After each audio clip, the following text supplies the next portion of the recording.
Hola, ya me conoceréis por el vídeo de la presentación del pueblo de Belchite. Pues ahora en Belchite hay como un sitio llamado La Nevera y os voy a enseñar la entrada.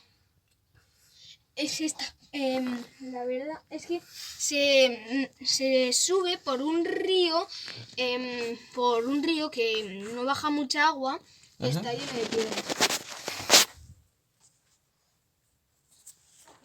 Claro. ¡Hola! Y te veo. Hola, Diles, entra por aquí. entra por aquí.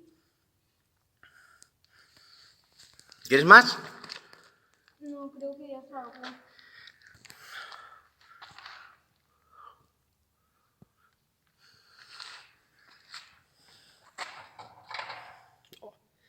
Muy bien, Juan. Hola.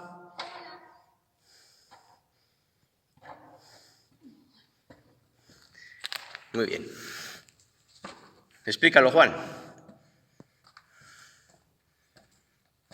Explícalo. ¿Qué es esto? Esto es la nevera. Hace unos cientos de años se guardaban aquí alimentos para que no les diera el sol. Y luego cuando ya pasaba el verano se los daban a los que no tenían mucho alimento. Ahora nos vamos a salir.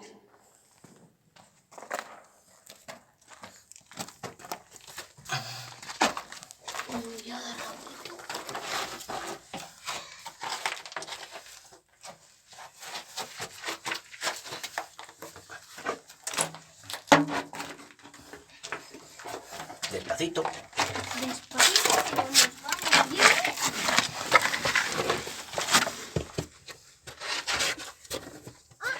La salida.